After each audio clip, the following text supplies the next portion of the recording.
ಈ ವೆಹಿಕಲ್ನಲ್ಲಿ ನಾನು 500 ರೂಪಾಯಿ ಕೊಟ್ಟು ಅವ್ರ ರಿಕ್ವೆಸ್ಟ್ ಮೇಲೆ ಕಂಪ್ನಿ ಓಲಾ ರಿಕ್ವೆಸ್ಟ್ ಮೇಲೆ ಈ ಗಾಡಿ ನನ್ನ ದುಡ್ಡಿಂದ ಲೋಡ್ ಮಾಡಿ ಅಜಮ್ನಗರ್ ಬಾಕ್ಸೈಡ್ ರೋಡಕ್ಕೆ ಶಿಫ್ಟ್ ಮಾಡ್ತಾ ಇದ್ದೀನಿ.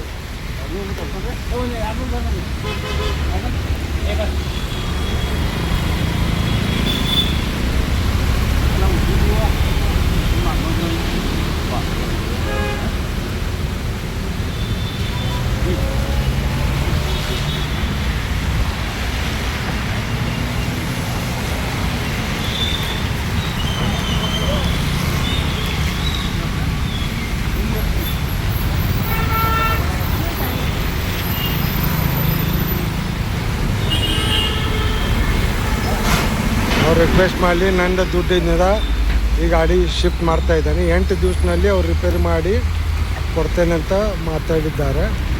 ಇದೆಲ್ಲ ನೀವು ನೋಡ್ಬೋದು. ಲೈ ಲಪಡೆ ಆಯ್ತದ. ಹಾಂ ರೆಡಿ ಅಲ್ಲ ಎಲ್ಲ ಇವರು ಇಲ್ಲ ನಿಮ್ದಲ್ಲೋ ಮರ ನಿಮ್ದೆಲ್ಲ ಬರೇ ನಾವು ಲೋಡ್ ಮಾಡಿ ಕಳ್ಸಾತ್ತೇವಂತ ಅಷ್ಟ ಮರ. ನಮ್ಮ ಲೋಡ್ ಮಾಡಿದಾರೆ ನಡ್ಕೊಂಡು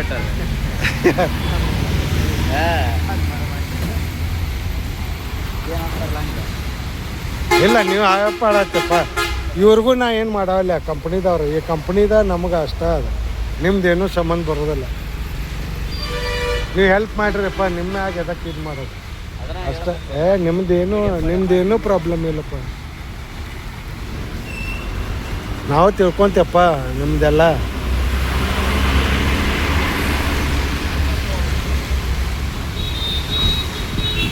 ते धडक्यामध्ये आणि काय डॅमेज होणार नाही ना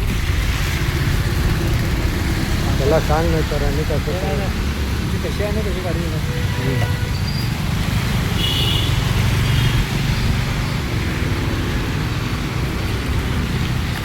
एवढी चांगली गाडी आहे, अशी चांगली कंपनी सगळं बरबाद करून ठेवलं.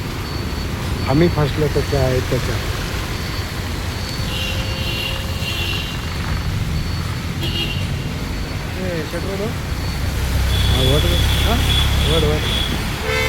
ಆ ದಡ್ಕಿಗೇನು ಡ್ಯಾಮೇಜ್ ಆಗೋದಿಲ್ಲಲ್ಲ. ಹಾಂ